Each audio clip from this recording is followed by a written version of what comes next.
Good morning.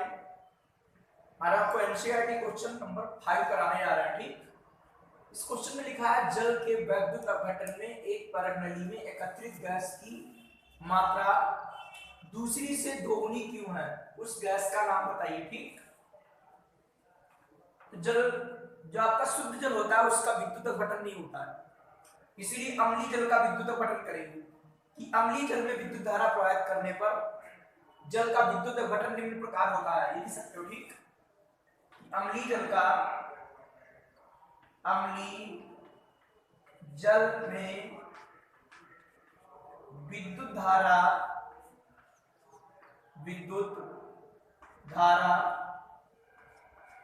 प्रवाहित करने पर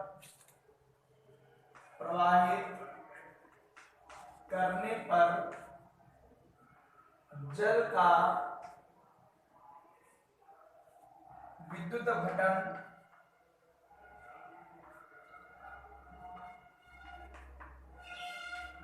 निम्न प्रकार होता है।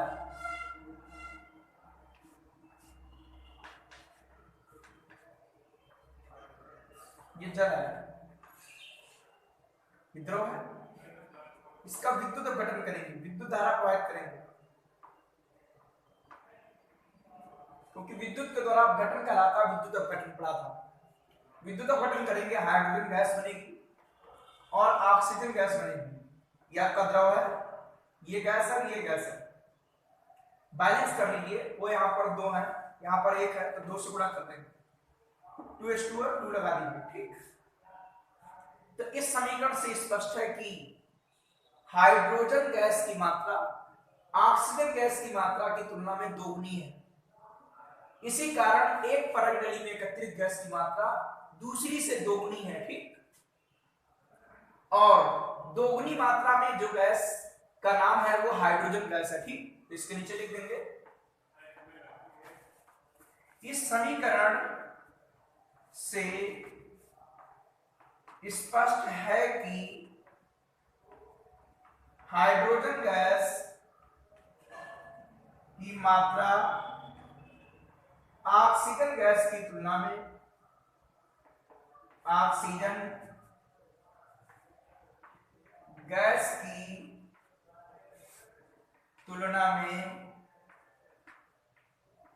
दोगुनी है। इस समीकरण से स्पष्ट है कि हाइड्रोजन गैस की मात्रा ऑक्सीजन गैस की तुलना में कितनी है, दोगुनी है। इस कारण एक परत नली में एकत्रित गैस की मात्रा दूसरे से दोगुनी है। इस कारण एक परत नली में एकत्रित गैस की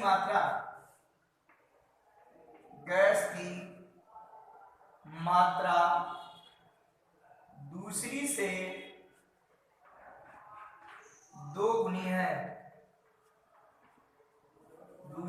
दोगुनी है। ठीक,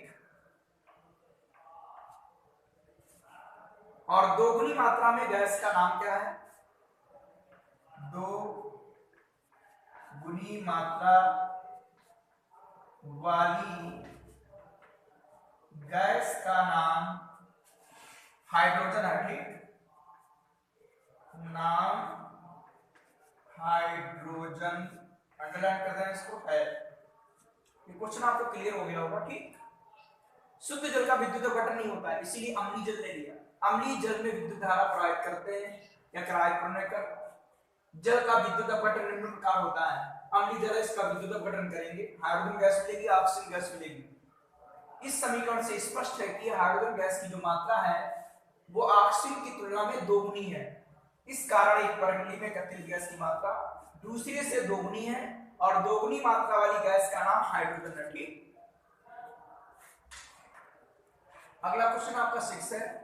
जब लोहे की कील को कॉपर सल्फेट के विलयन में डुबाया जाता है तो विलयन का रंग क्यों बदल जाता है? तो लोहे का सूत्र भैया क्या है, Fe, और Fe क्या है, सॉलिड, और कॉपर सल्फेट है, ये कॉपर सल्फेट हो गया CuSO4, कॉपर सल्फेट CuSO4। इसका विलयन है तो यहाँ पर जली लिख दीजिए AQ। ठीक है, ये क्या करेगा, कॉपर को हटा देगा, क्योंकि कॉपर से अधिक सक्रिय है। उस दिन बताया था विस्थापन क्रिया में। ये बन जाएगा आपका FeSO4, ये भी जलीय विलयन बनेगा, और कॉपर आपका अलग हो गया। ठीक, ये कॉपर आपको सॉलिड मिल गया। तो इसका जो रंग होता है, ये आपका आयरन है, आयरन। ये आपका कॉपर सल्फेट है, कॉपर सल्फेट। ये आपका आयरन सल्फेट, या इसे फेरस सल्फेट कह सकते हो, और ये आपका कॉपर है। ठीक, अब क्रिया ध्यान दीजिए आप लोग, अब क्रिया बहुत महत्वपूर्ण लिखना आपको है। इसका रंग होता है नीला, ये नीला रंग है, और इसका जो है हल्का हरा रंग होता है। ठीक, इसीलिए रंग में परिवर्तन हो जाता है, या विलयन का रंग बदल जाता है। ठीक, तो आप यहां पर लिखोगे कि लोहे की कील को कॉपर सल्फेट के विलयन में डुबोया जाता है, तो लोहा कॉपर सल्फेट विलयन से कॉपर को विस्थापित कर देता है और फेरस सल्फेट बनाता है। फेरस सल्फेट बनने के कारण विलयन का रंग बदल जाता है। ठीक, क्योंकि फेरस सल्फेट का जो रंग होता है हल्का हरा रंग है, देखो दिया कि नहीं, इसीलिए रंग बदल जाता है। तो यहां पर लिखोगे कि लोहे की कील को, आंसर लिखना पड़ेगा कि लोहे की कील को कॉपर सल्फेट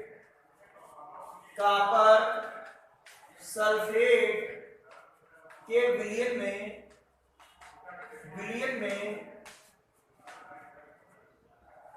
डुबोने पर लोहे की कील को कॉपर सल्फेट के विलयन डुबोने पर लोहा कॉपर सल्फेट विलयन से कॉपर सल्फेट विलयन से कॉपर को विस्थापित कर देता है, कॉपर को विस्थापित कर देता है, और उसी के आगे लिख देना, नीचे लिखना, और या उसी के नीचे लिख देना, फिर समीकरण लिख देना, और फेरस सल्फेट बनाता है, फेरस सल्फेट बनाता है, जिसके विलयन का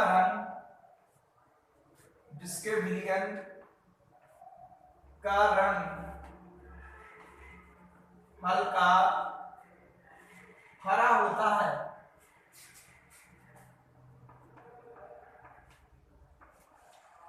फेरस सल्फेट बनने के कारण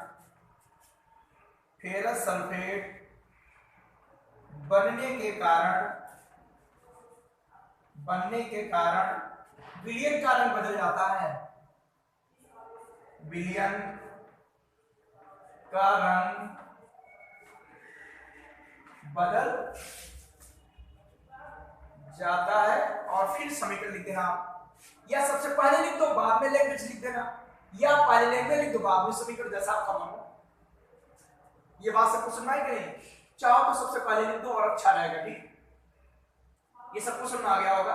क्यों विस्थापित करता बताया था कि लोहा कॉपर से अधिक सक्रिय धातु है, लिखवासर का नाम गैल्वेनियम का करके बताया था आप लोगों को। ठीक, तो इसमें जो है, जो लोहा है कॉपर सल्फेट विलयन से कॉपर को विस्थापित कर देगा और फेरस सल्फेट बनाएगा, जिसके विलयन का रंग हल्का हरा होता है, और फेरस सल्फेट बनने के कारण विलयन का रंग बदल जाता है। ठीक, ये आपका 6 नंबर का क्वेश्चन हो गया। अब आपका क्वेश्चन नंबर 7, द्विविस्थापन अपक्रिया का उदाहरण दीजिए। ठीक, तो आपको द्विविस्थापन अपक्रिया क्या पढ़ाई थी कि वे क्रियाएं जिसमें अभिकारक अणुओं के मध्य आयनों या अन्य परमाणुओं की अदला बदली हो जाती, मतलब आदान प्रदान है, उसे बोलते हैं द्विविस्थापन अपक्रिया। जैसे समझ लो, देखो हम यहाँ पर एक पूछ रहा है, दो बता दे रहे उदाहरण। जैसे आपका सिल्वर नाइट्रेट है, सिल्वर नाइट्रेट का जलीय विलयन है AQ, सोडियम क्लोराइड ये भी जलीय विलयन है, इन दोनों को मिलाएंगे तो क्या बनेगा, सिल्वर क्लोराइड का अवक्षेप बनता सॉलिड, और ये बनता, ठीक, अदला बदली हो गई, ये सोडियम नाइट्रेट बन गया सोडियम नाइट्रेट। भाई पास चला गया, ये इसके पास चला गया, अदला बदली हो गई। तो ये द्विस्थापन क्रिया का एक उदाहरण है। ठीक, ये सिल्वर नाइट्रेट है, सिल्वर नाइट्रेट, ये आपका सोडियम क्लोराइड है, और ये सिल्वर क्लोराइड है।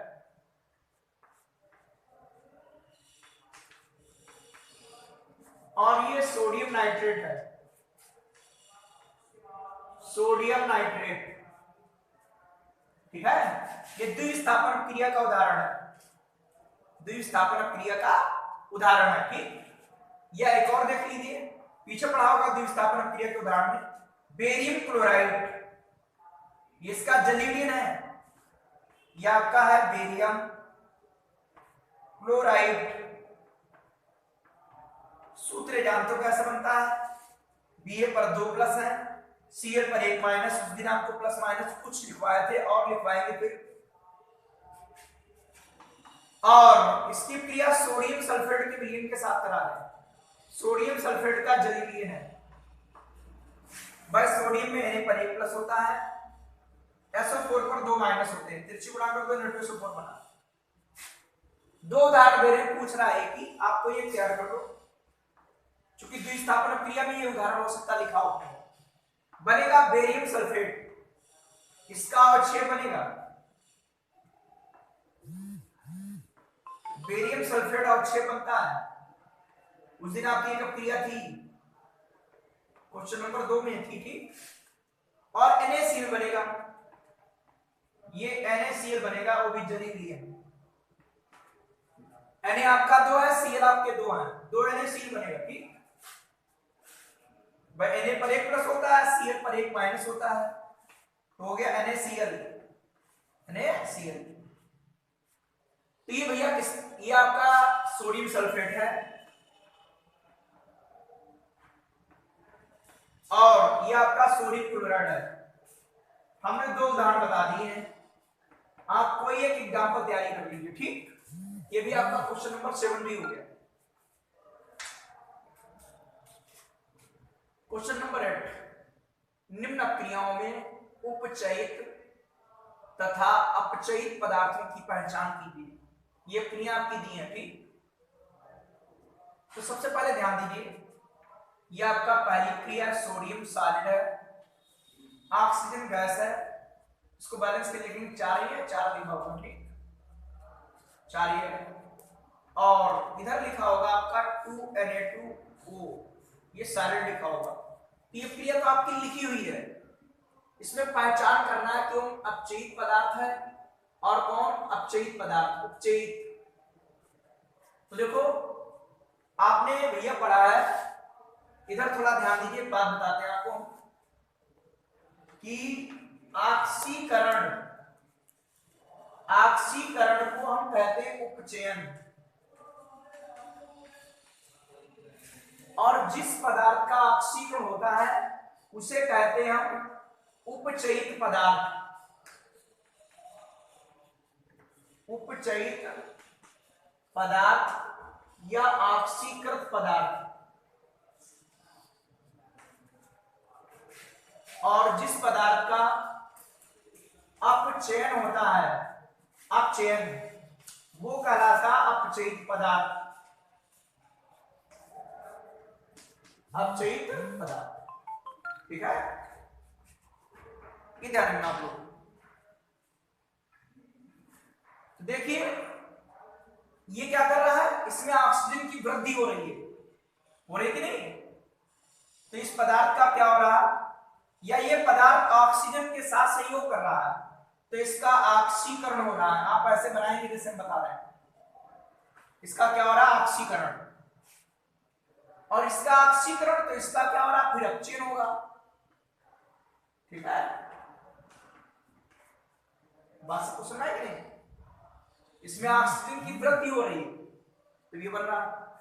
इसमें 2 ऑक्सीजन है, यहां पर इतने में देखोगे एक ही ऑक्सीजन है, इसमें ऑक्सीजन की कमी हो रही है। ठीक, सबको सुना रहा है कि नहीं? इसमें ऑक्सीजन की वृद्धि हो रही है, इसमें ऑक्सीजन की कमी हो रही है, तो ये पदार्थ अपचयन हो गया, और ये पदार्थ क्या हुआ, ऑक्सीकरण। तो इस पदार्थ का इसमें क्या हो रहा है, उपचयित पदार्थ है, मतलब इस क्रिया में उपचयित पदार्थ कौन है? सोडियम। ठीक है, इस क्रिया में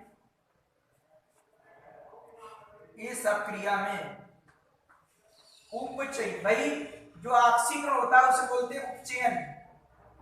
उपचयन तो जिसका ऑक्सीकरण या उपचयन होगा वही तो उपचयित पदार्थ कहलाएगा, वो देखो लिखा। तो इस क्रिया में उपचयित पदार्थ कौन है? Sodium Na। ठीक है, और इस क्रिया में अपचयित पदार्थ कौन है? अपचयित पदार्थ कौन है? Oxygen O2। ठीक, बात सबको सुनाई कि नहीं? आप ये पहली क्रिया ऐसे लिखेंगे जैसे 3 बनाया हमने, उसके बाद उसके नीचे लिख देंगे। ठीक, दूसरी क्रिया देखिए, CO सॉलिड है, H2 आपकी गैस है, आगे Cu सॉलिड बना है प्लस H2O बना है। इसका क्या हो रहा? अपचयन, क्योंकि ऑक्सीजन कम हो रहा है और इसमें क्या हो रहा? ऑक्सीजन में वृद्धि हो रही है। ये क्या है?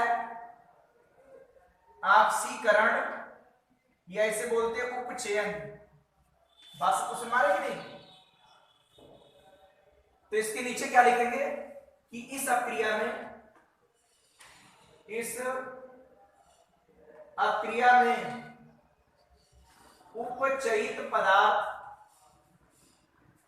उपचयित पदार्थ करूंगा, क्योंकि भाई ये उपचयन हो रहा ना, ये हाइड्रोजन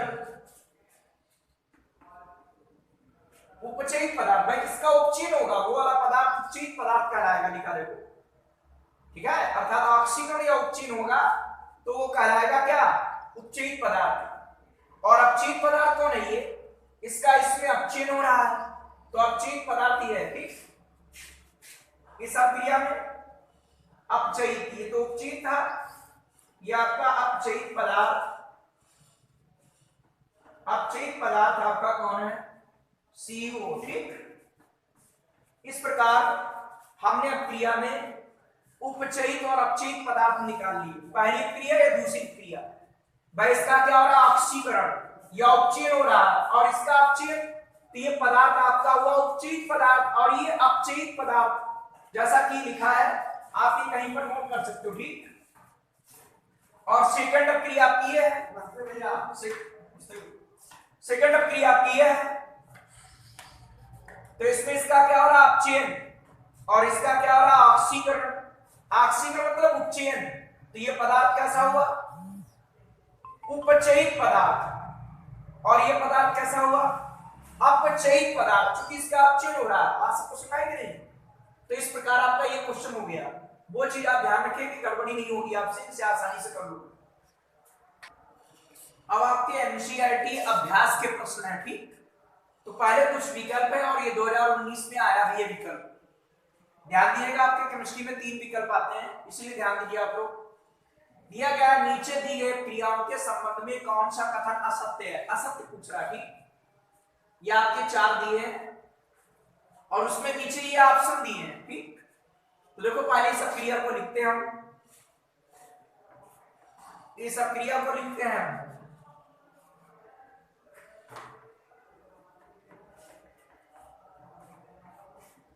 ये आपको ऑब्जेक्टिव क्वेश्चन भी फेयर पर करना है।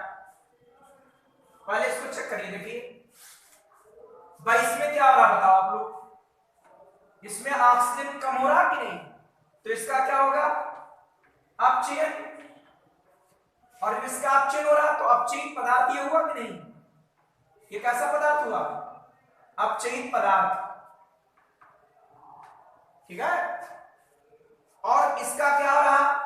ऑक्सीजन की वृद्धि हो रही, तो इसका हो रहा ऑक्सीकरण या उपचयन, इसे कहते हैं उपचयन। तो ये पदार्थ कैसा हुआ? अपचयित पदार्थ हुआ, अपचयित पदार्थ हुआ। ठीक, बात ध्यान दीजिए, आपको कैसा करेंगे फिर आपसे लिखेंगे। तो लिखा सीसा मतलब क्या होता है? लेड। अपचयित हो रहा, कहां हो रहा? अपचयित पदार्थ तो आपका PbO है, ये अचेत पदार्थ कहाँ है, ठीक। तो ये वाला आपका असत्य कथन है, ठीक। ये वाला कथन कैसा है, असत्य, ये असत्य कथन है। CO2 उपचयित हो रहा, CO2 का उपचयित हो रहा, वो तो कार्बन उपचयित हो रहा, तो ये भी आपका कथन असत्य है, ये दोनों असत्य हो गए। और भी चेक कर लो, हो सकता सी भी हो सकता ये भी हो। सी उपचयित हो रहा, तो सी तो उपचयित हो रहा, सही है, ये उपचयित पदार्थ है। लेड ऑक्साइड अपचयित हो रहा, लेड ऑक्साइड अपचयित हो रहा, सही तो है, ये अपचयित हो रहा। तो ये वाले ऑप्शन आपके सत्य कथन है और ये वाले ऑप्शन कैसे, असत्य कथन है। इसको ध्यान दीजिएगा आप लोग, ये ऑप्शन आपके असत्य कथन है और असत्य वाले ढूंढ रहा था, तो आपका ये वाला ऑप्शन सही हो गया, पहला वाला, ठीक। कि ए बी आपके असत्य कथन है, ठीक। ए और बी क्या है, असत्य कथन है। किससे समझा आपने, इस तरीके से, ठीक। आप इसको बना लेंगे फिर लिखेंगे कौन सा ऑप्शन आपका जो है सही है, अर्थात ए और बी आप जो आपके हैं ये असत्य कथन है, ठीक। अगला क्वेश्चन पूछ रहा है ये किस प्रकार की क्रिया है। संयोजन मतलब क्या होता है, जिसमें योग हो रहा हो, तो ऐसा कुछ है नहीं। द्विविस्थापन मतलब इसमें अदला बदली हो रही है, ऐसा कुछ नहीं। वियोजन का मतलब होता है ये टूट रहा हो, तो ऐसा कुछ भी नहीं। तो ये विस्थापन क्रिया है, क्योंकि इसमें क्या होता है कि एल्यूमिनियम यहां पर आ जाएगा और Fe हट जाएगा। तो ये कौन सी क्रिया है, विस्थापन क्रिया की ऑप्शन टिक कर देंगे, ठीक। कौन सा ऑप्शन, डी वाला, तो लिख देंगे डी वाला जो आपका विस्थापन क्रिया, यही वाला सही है, ठीक।